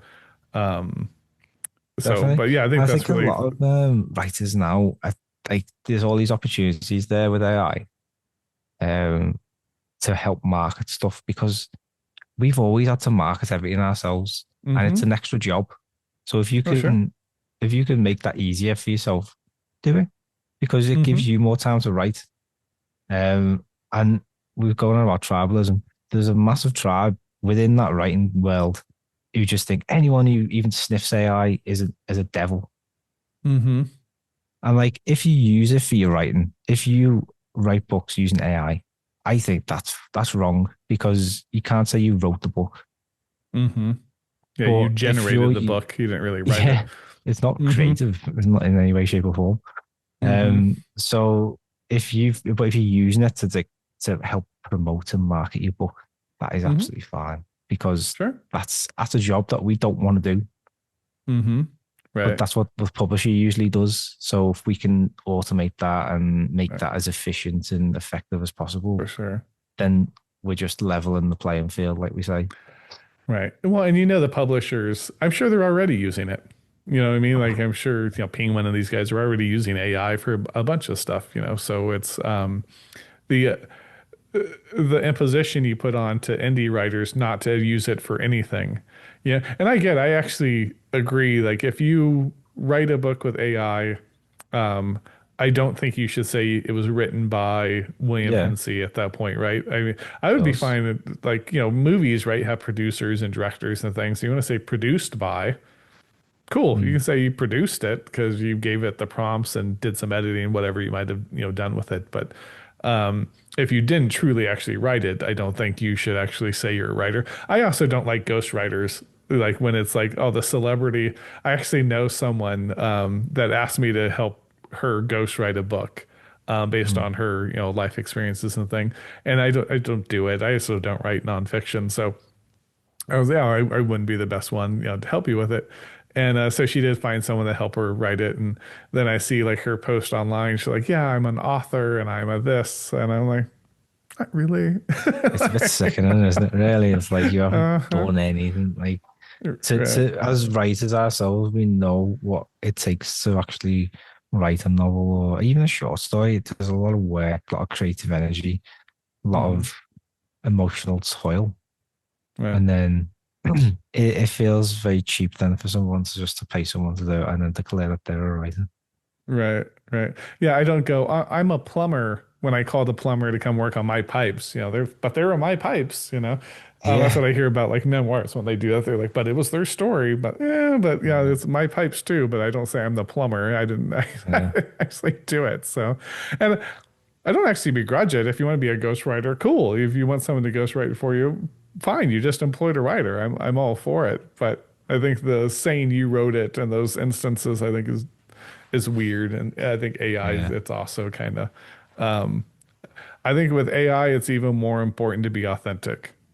So if you yeah, use it for something, I think some of it, if you use it for promotional for a short story, whatever, I don't think you need to divulge it all the time for little things like that. But if what you're actually putting out there to the world is AI written, just be upfront about it.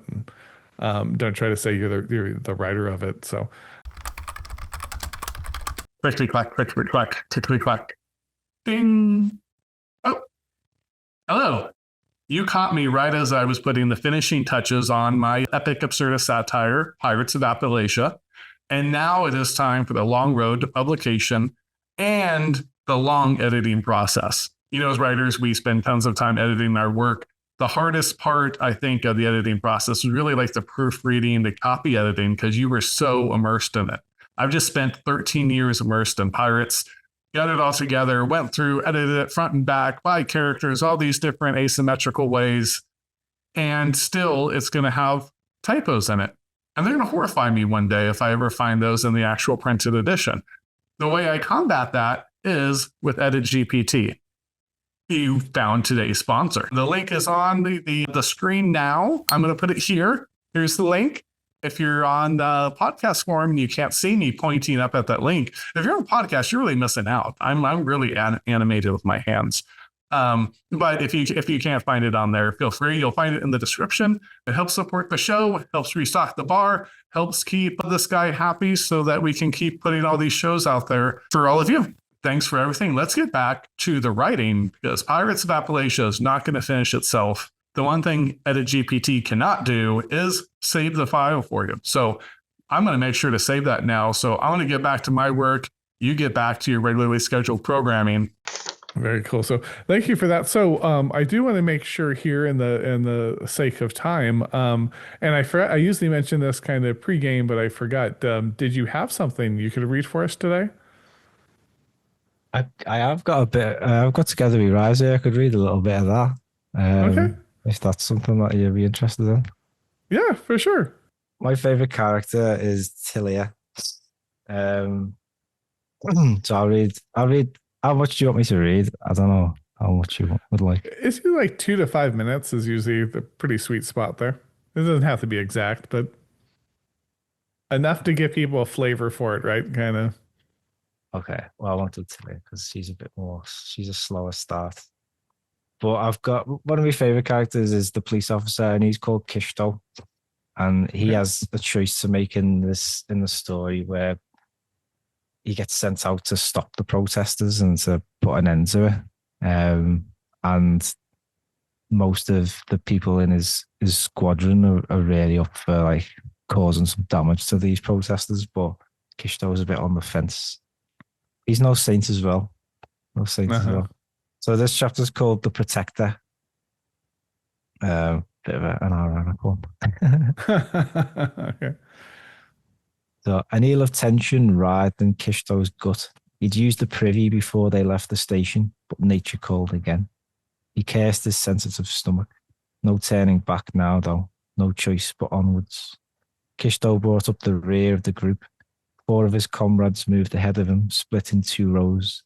Everyone held their shields high, spears raised, waiting to strike. The further they went into the heart of the trouble, the thicker the smoke became, reducing visibility to all but a few feet. Kishto's eyes stung and watered, visor and helmet doing nothing to keep the smoke or the smell of charcoal at bay.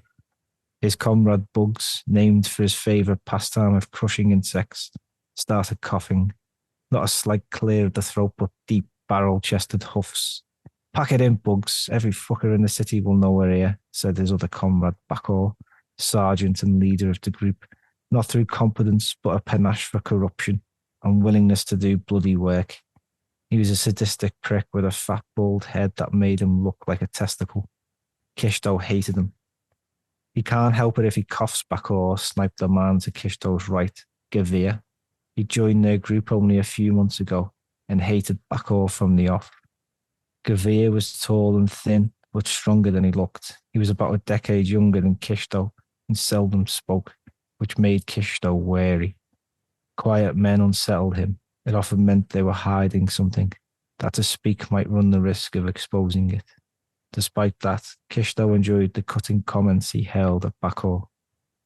Their fat commander scowled, put down his visor, and turned back around. The final man making up their company was Lightning Mike, ironically named for his slowness in both mind and body. He followed Bakor like an abused mutt and kept quiet whenever his leader spoke. Bugs coughing under control, they continued on, following a narrow street with tall buildings on either side, shops and stores on the ground level with apartments above them. A magpie cackled somewhere, the mocking sound echoing off the walls. Bakor jumped at the sudden noise. Damn fucking birds, he muttered, hawking and spitting on the ground. Kishto scanned the tiny windows of the apartments, seeking threats. It wasn't uncommon for projectiles to rain down on patrolling guards, sometimes heavy, sometimes sharp, oftentimes stinking. But the shutters he could see through the smog were all closed. People must be hiding, trying to ride out the chaos that they had been tasked to control. The reports that had filtered back to the station were bleak. As the afternoon wore on, it became clear that this was no ordinary protest. The hearts and minds of the people held ominous intent. Dozens of guards had been killed, hundreds maimed. Scores of protesters had died too, yet those deaths hadn't dissuaded their march. Each one added a bomb of fuel to their fire, and it riled up his colleagues as well, some of whom had lost their friends. Now they were on the streets with angry and murderous thoughts in their heads. Men conditioned to abuse their power, to think that they were a cut above the people they had sworn to protect and serve. What had been a protest that quickly turned into a battle, a fight to the death between the state and its people. Very That's good. quite Thank you for topical for America at the moment. that. With ice. Uh-huh, sure, sure, very good. Thank you so much for sharing that, and thank you so much for coming on. It was a real pleasure, getting to chat with you and get to know you and your work. I like to say it's last call. You don't have to go, but you'll have to restart the video. Um, And what I've taken to asking people this season is that what's next? What do you see as the kind of the next stage with the next happenings with storytelling, books in general? So I've kind of moved away from longer fiction. I'm just not enjoying it. And I'm enjoying a lot playing around with shorter pieces, a lot of short stories, experimental short stories. So tell stories that I've got a bit of like that almost speak to what's going on in the world now. Mm-hmm. And trying to reach people in more creative ways. So I've just finished a short story which is about the a taxi driver basically is having his life's falling apart, and the story of his life falling apart is told through negative Uber reviews Very good. because I think there's like a real sort of Sure. barrier between like this person's like basically like explaining what happens in that review without Uh-huh. showing any sort of empathetic connection with the person on the other side. Right. And I feel like it's very common in the world. And it's little comment on that. And obviously trying like an ongoing fantasy series. So rather Mm-hmm. than writing like novels, I'm writing novelettes, I think they're called. So Mm-hmm. Yeah. basically I'm writing episodic fantasy. So I've got this one it's basically about a crew of useless monster hunters, Mm-hmm. and they live in a world where there's more monsters than humans, and there's a bit of a system has been set up to deal with these monsters, which is like bounty basically. So it's a bit like the good, the bad, and the ugly meets The Witcher and Kings of the Wild. So these useless monster hunters, they were part of the most successful crew, one of the most famous crews of all, Mm-hmm. and they break away and start their own monster hunting crew, but they're pretty useless and incompetent. So it's very much a comedy. And I wanted to just have it ongoing. Like, let's just see where these people go. I don't know where it's going to end. I've just created characters, a concept, and now they're off. So Uh-huh. it's been a lot Very of good. fun just writing Uh-huh. it, and also very nice editing it as you go, getting it ready, getting it polished and bringing it out, because when time comes to put this into like a novel, it's that easy. You don't have to edit. It's done. Sure. So no, Yeah. it's an interesting, refreshing way to write. And like I said, after the end of the first part, it seems to be going down quite well. So I'm going to keep Uh-huh. going and seeing how far it takes me.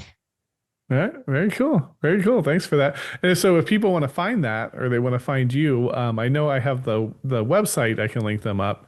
Um, excuse me, that I already have there. But if they want to find that novelette kind of series coming out, where do you go find that?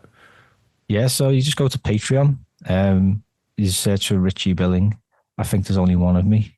I've yet to come across another Richie Billing. Uh-huh. I'm nice and easy to find online.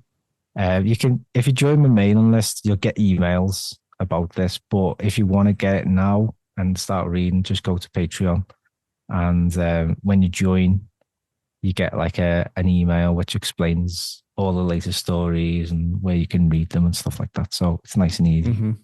Oh, very cool. Very cool. So I'll link up your website. They can find Patreon through your website. Yeah, yeah. I take it. Yeah. Oh, actually, you can't. You Can't can. find Okay. Patreon. So don't go Okay. on websites. Just go on Patreon or Google Richie Billing Patreon, and you'll find it straight away. Uh-huh. Okay. And I'll get the link if you send it to me after this or whatever. I'll punch it into the description. So anyone watching, you can go down and click a link and get where you need to be. But it makes sense though to put it on to put it on the website. So we'll rectify that. I apologize to all the listeners out there for making it awkward. No worries. I should take a survey of author websites, how updated they are, because everyone's like, I need to update that. I need to update that. I'm like, and I understand it completely. I'm sure mine needs updated as well. I'm absolutely positive of. So, Yeah. but awesome, man. So thanks again. This was a real pleasure. Let's see. Do I have? Yep, I do have some here. I can still cheers you with. So, cheers to Cheers. you. An Thanks so absolute much for pleasure. extra shot. Thanks again so much for tuning in. It was a blast getting to know Richie and to hear about his work and his really inventive latest book. So if you want to check out more there, I will have his website linked in the description and the pinned comment. And of course, if you want more of me, and how could you not? I mean, how could anyone not, really? I mean, if you've lasted so long, you probably have had enough of me. But if you would like some more, you can, of course, find me over on Substack, and you can find Pirates of Appalachia there. This week we are on chapter, I believe it's 23. What is it? Dungeons and Mama's Mirrors, if I remember right. And Keat and Cole are continuing their face-off with the Face Walker. Not Face Walker, the Hate Walker. So check that out. It's a fairly short chapter. So if you need to get caught up on your other chapters, you can do so there. So thanks again, everybody, and cheers.